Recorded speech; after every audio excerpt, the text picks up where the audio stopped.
Hi, എല്ലാവർക്കും സ്വാഗതം. ഒന്നാലോചിച്ച് നോക്കൂ, ഒരു സാധാരണ ഞണ്ടും ഈ മഹാപ്രപഞ്ചവും തമ്മിൽ എന്തായിരിക്കും ബന്ധം? ഒരു ചെറിയ നാടോടിക്കഥയിൽ നിന്ന് തുടങ്ങി പ്രപഞ്ചത്തോളം വലിയൊരു ചോദ്യത്തിലേക്കെത്തുന്ന തിരഞ്ഞെടുപ്പിന്റെ ഒരു ഗംഭീര കഥയാണ് നമ്മളിന്ന് നോക്കാൻ പോകുന്നത്. കേൾക്കുമ്പം എന്തോ കാര്യമുണ്ടെന്ന് തോന്നുന്നില്ല, അല്ലേ? 12-ാം നൂറ്റാണ്ടിലെ ഒരു പ്രേതകഥ, പിന്നെ അന്യഗ്രഹജീവികൾ. പക്ഷെ ശരിക്കും പറഞ്ഞാൽ ഇവ തമ്മിലൊരു ബന്ധമുണ്ട്. ഈ ചോദ്യം നമ്മൾ എങ്ങനെയാണ് അങ്ങ് അന്യഗ്രഹജീവൻ വരെ എത്തിക്കുന്നത് എന്ന് കണ്ടുപിടിക്കാം. വാ. അപ്പോൾ ആ ഉത്തരത്തിലേക്കുള്ള നമ്മുടെ യാത്ര തുടങ്ങുന്നത് എവിടെ നിന്നാണെന്നോ? ഒരു സമുറായുടെ പ്രേതത്തിൽ നിന്നാണ്. ശരി, നമുക്ക് നൂറ്റാണ്ടുകൾ പിന്നോട്ട് പോകാം. നേരെ മധ്യകാല ജപ്പാനിലേക്ക്. വർഷം 1185. ജപ്പാനിലെ ഉൾക്കടലിൽ രണ്ട് വലിയ സമുറായ് വംശങ്ങൾ, അതായത് ഹേക്കെയും ഗെഞ്ചിയും തമ്മിലൊരു ഭീകരയുദ്ധം നടക്കുകയാണ്. ഡണ്ണോറ യുദ്ധം. ആ യുദ്ധം ഹേക്കെ വംശത്തിനൊരു വൻ ദുരന്തമായിരുന്നു. അവർ തോറ്റുപോയി. പരാജയം ഉറപ്പായപ്പോൾ ബാക്കിയുണ്ടായിരുന്ന യോദ്ധാക്കൾ, 7 വയസ്സുള്ള കുട്ടി ചക്രവർത്തിയടക്കം എല്ലാവരും കടലിൽ ചാടി ജീവനൊടുക്കി. ശരിക്കും ഒരു വലിയ ട്രാജഡി. ആ കുഞ്ഞു ചക്രവർത്തിയെയും കയ്യിലെടുത്ത് കടലിലേക്ക് ചാടുന്നതിന് തൊട്ടുമുമ്പ് അദ്ദേഹത്തിന്റെ മുത്തശ്ശി ലേഡി നീ പറഞ്ഞ വാക്കുകളാണിത്: ഈ ആഴക്കടലാണ് നമ്മുടെ തലസ്ഥാനം എന്ന്. ഓർക്കുമ്പോൾ തന്നെ ഒരു വിഷമമല്ലേ? ചരിത്രത്തിലെ തന്നെ ഏറ്റവും ഹൃദയം തകർക്കുന്ന നിമിഷങ്ങളിലൊന്ന്. അപ്പോ ഈ വലിയ ദുരന്തത്തിന് ശേഷം അവിടെ ഒരു കഥ പ്രചരിക്കാൻ തുടങ്ങി. ഒരു നാടോടിക്കഥ. എന്താണെന്നോ? മുങ്ങിമരിച്ച ആ യോദ്ധാക്കളുടെ എല്ലാം ആത്മാക്കൾ അവരിപ്പോഴും ഞണ്ടുകളുടെ രൂപത്തിൽ ആ കടലിന്റെ അടിത്തട്ടിൽ അലഞ്ഞു നടക്കുന്നുണ്ടെന്ന്. അവിടത്തെ മീൻപിടുത്തക്കാരൊക്കെ അങ്ങനെ വിശ്വസിക്കാൻ തുടങ്ങി. ഇവിടെയാണ് നമ്മുടെ കഥ ശരിക്കും അങ്ങ് ട്വിസ്റ്റാകുന്നത്. കാരണം ആ പ്രദേശത്ത് കാണുന്ന പല ഞണ്ടുകളുടെയും പുറന്തോടില് ശരിക്കും ദേഷ്യം പിടിച്ചു നിൽക്കുന്നൊരു സമുറായിയുടെ മുഖം പോലൊരു പാറ്റേൺ ഉണ്ട്. അപ്പോൾ ഐതിഹ്യത്തിൽ നിന്ന് നമ്മൾ നേരെ ഒരു ശാസ്ത്രീയ ചോദ്യത്തിലേക്ക് വരികയാണ്. ഇതെങ്ങനെ സംഭവിച്ചു? ഈ രഹസ്യത്തിന്റെ ഉത്തരം ശരിക്കും പ്രേതങ്ങളിലും ആത്മാക്കളിലുമൊന്നുമല്ല ഒളിഞ്ഞിരിക്കുന്നത്. പിന്നെയോ തലമുറകളായി ആ കടലിൽ മീൻ പിടിക്കാൻ പോകുന്ന സാധാരണക്കാരായ മനുഷ്യരുടെ, അവരുടെ തിരഞ്ഞെടുപ്പുകളിലാണ്. ഇതെങ്ങനെയാ സംഭവിച്ചതെന്ന് ഞാൻ പറഞ്ഞുതരാം. സംഭവം വളരെ സിമ്പിളാണ്.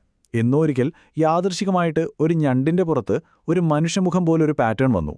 അപ്പോൾ ഈ ഐതിഹ്യമൊക്കെ വിശ്വസിക്കുന്ന മീൻപിടുത്തക്കാർക്ക് അതിനെ പിടിച്ചു കഴിക്കാനൊരു മടി. അവരതിനെ തിരിച്ച് കടലിലേക്ക് തന്നെ ഇട്ടു.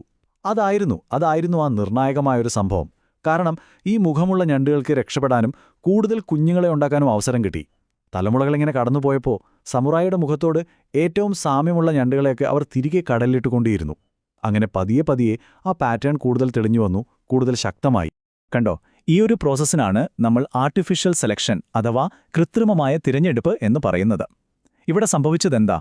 മീൻപിടുത്തക്കാർ, ഒരുപക്ഷെ അവർക്ക് പോലും അറിയാതെ, ഒരു പ്രത്യേക തരം ഞണ്ടിന് മാത്രം അതിജീവിക്കാനുള്ള ഒരു സ്പെഷ്യൽ ചാൻസ് കൊടുത്തു. അപ്പോൾ ഒന്ന് ആലോചിച്ചു നോക്കൂ. മനുഷ്യന്റെ ചെറിയൊരിടപെടൽ കൊണ്ട്, അതും അവർ അറിയാതെ ചെയ്തൊരു കാര്യം കൊണ്ട്, ഒരു ജീവിയുടെ രൂപത്തിൽ തന്നെ മാറ്റം വന്നു.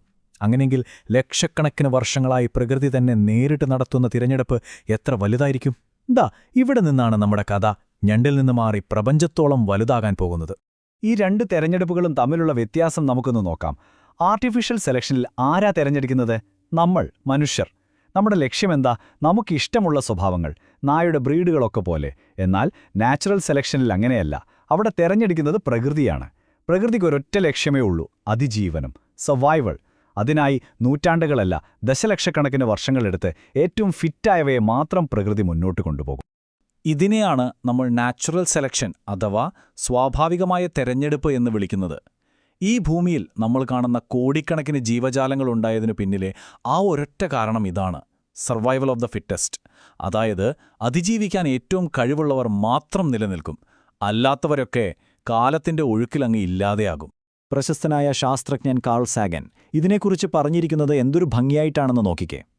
യുഗങ്ങൾ കടന്നുപോകുമ്പോൾ ജീവന്റെ സംഗീതത്തെ കൂടുതൽ മനോഹരമാക്കുന്നത് സ്വാഭാവിക തിരഞ്ഞെടുപ്പാണ് എന്ന്. ഇത് വെറുമൊരു സയന്റിഫിക് തിയറി മാത്രമല്ല, ശരിക്കും ഇത് ജീവന്റെ തന്നെ സംഗീതമാണ്. ഈ നാച്ചുറൽ സെലക്ഷൻ എത്രമാത്രം ശക്തമാണെന്ന് മനസ്സിലാക്കാൻ ഈ ഒരൊറ്റ കാര്യം അറിഞ്ഞാൽ മതി. ഈ ഭൂമിയിൽ ഇന്ന് ജീവിച്ചിരിക്കുന്നതിനേക്കാൾ എത്രയോ അധികം ജീവിവർഗങ്ങൾ വംശനാശം സംഭവിച്ചു പോയിട്ടുണ്ട്. അവയെല്ലാം ശരിക്കും പറഞ്ഞാൽ പരിണാമത്തിന്റെ പരാജയപ്പെട്ടു പോയ പരീക്ഷണങ്ങളായിരുന്നു. നാച്ചുറൽ സെലക്ഷന്റെ ഈ മാജിക് സംഭവിക്കാൻ ഒരുപാട് സമയം വേണം. വെറും ഒരുപാടെന്നല്ല, നമുക്ക് ചിന്തിക്കാൻ പോലും പറ്റാത്തത്ര സമയം. അത് ശരിക്കൊന്ന് മനസ്സിലാക്കാൻ നമുക്ക് പ്രപഞ്ച ചരിത്രത്തെ മൊത്തത്തിൽ ഒരു കലണ്ടറിലേക്ക് ഒതുക്കി നോക്കാം. കാരണം പരിണാമം ശരിക്കും മനസ്സിലാക്കണമെങ്കിൽ നമ്മൾ ആദ്യം സമയം എന്താണെന്ന് മനസ്സിലാക്കണം. പരിണാമത്തിനാകെ 2 രഹസ്യങ്ങളേ ഉള്ളൂ. ഒന്ന്, കോടിക്കണക്കിന് വർഷങ്ങൾ നീളുന്ന സമയം.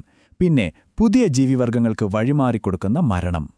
ഇപ്പോൾ നോക്കൂ, പ്രപഞ്ചത്തിന്റെ ഏകദേശം 13,800 കോടി വർഷത്തെ ചരിത്രം നമ്മൾ ഒരൊറ്റ വർഷമുള്ളൊരു കലണ്ടറിലേക്ക് മാറ്റിയെന്ന് സങ്കല്പിക്കുക. അപ്പോൾ ജനുവരി 1 ബിഗ് ബാങ് നടന്നു. നമ്മുടെ ഭൂമി ഉണ്ടായത് എപ്പോഴാണെന്നറിയോ? സെപ്റ്റംബർ 14. ഡിസംബർ 24 ദിനോസറുകൾ വരുന്നത്. പക്ഷേ ഏറ്റവും ഞെട്ടിക്കുന്ന കാര്യം അതല്ല. മനുഷ്യന്റെ രേഖപ്പെടുത്തപ്പെട്ട ചരിത്രമുണ്ടല്ലോ, നമ്മൾ പഠിക്കുന്ന ഈ ചരിത്രം മുഴുവനും, അത് നടക്കുന്നത് ഡിസംബർ 31 രാത്രി 11:59 കഴിഞ്ഞിട്ടുള്ള അവസാനത്തെ കുറച്ച് സെക്കൻഡുകളിൽ മാത്രമാണ്. അത്ര ചെറുതാണ് നമ്മൾ. ഓക്കെ, അപ്പോൾ നമുക്കിനി കുറച്ചുകൂടി വലുതായി ചിന്തിച്ചാലോ? ഭൂമിയിലെ ജീവനിൽ നിന്നും മാറി ഈ പ്രപഞ്ചത്തിലേക്ക് തന്നെ നോക്കാം. എന്നിട്ട് നമ്മൾ ആദ്യം ചോദിച്ച ആ ചോദ്യത്തിലേക്ക് തന്നെ തിരിച്ചുവരാം. ജീവന്റെ അടിസ്ഥാനം എന്താ? കാർബൺ അടങ്ങിയ ഓർഗാനിക് തന്മാത്രകൾ അല്ലേ? രസം എന്താണെന്ന് വെച്ചാൽ, ഈ തന്മാത്രകൾ ഭൂമിയിൽ മാത്രം കാണുന്ന ഒന്നല്ല. നക്ഷത്രങ്ങൾക്കിടയിലുള്ള വലിയ വാതകമേഘങ്ങളിൽ പോലും ഇവയുണ്ട്. അതായത് ജീവനുണ്ടാകാൻ വേണ്ട അടിസ്ഥാന സാധനങ്ങൾ, ആ റോ മെറ്റീരിയൽസ്, അത് ഈ പ്രപഞ്ചത്തിൽ എല്ലായിടത്തുമുണ്ട്.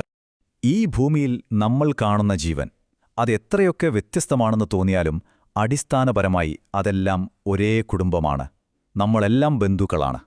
അതുകൊണ്ട് നമ്മൾ ഇതുവരെ പഠിച്ച ബയോളജി മുഴുവനും അത് ജീവന്റെ കോടിക്കണക്കിന് സാധ്യതകളിൽ ഒന്നു മാത്രമാണ്. ഒരു വലിയ സംഗീതത്തിലെ ഒരേ ഒരു രാഗം മാത്രം. അപ്പോൾ കാൾ സാഗൻ ചോദിച്ച ഈ ഒരു ചോദ്യത്തിലാണ് നമ്മൾ തുടങ്ങിയ ആ സമുറായി ഞണ്ടിന്റെ കഥയും അന്യഗ്രഹജീവികളെ കണ്ടെത്താനുള്ള നമ്മുടെ ആഗ്രഹവും ഒരുമിച്ചു വരുന്നത്. അദ്ദേഹം ചോദിച്ചത് ഇതാണ്: ആയിരക്കണക്കിന് പ്രകാശവർഷങ്ങൾക്കിടയിൽ കേൾക്കുന്ന ഒരേ ഒരു ശബ്ദമാണോ ഇത്? അതോ കോടിക്കണക്കിന് വ്യത്യസ്ത ശബ്ദങ്ങൾ, ഗാലക്സിയുടെ ജീവസംഗീതം വായിക്കുന്ന ഒരു പ്രപഞ്ച സിംഫണിയുണ്ടോ? അതായത് നമ്മുടെ ഈ പാട്ട് മാത്രമാണോ ഈ പ്രപഞ്ചത്തിൽ മുഴങ്ങുന്നത്? അതോ നമ്മളറിയാത്ത കോടിക്കണക്കിന് പാട്ടുകളുള്ള ഒരു വലിയ സംഗീതത്തിന്റെ ഭാഗമാണോ നമ്മളും? അപ്പോൾ ആ ഞണ്ടിന്റെ കഥയിൽ നിന്ന് നമ്മൾ എത്തി നിൽക്കുന്ന ഏറ്റവും വലിയ ചോദ്യം ഇതാണ്: ഈ മഹാപ്രപഞ്ചത്തിൽ നമ്മുടേത് മാത്രമാണോ ഒരേ ഒരു ഗാനം?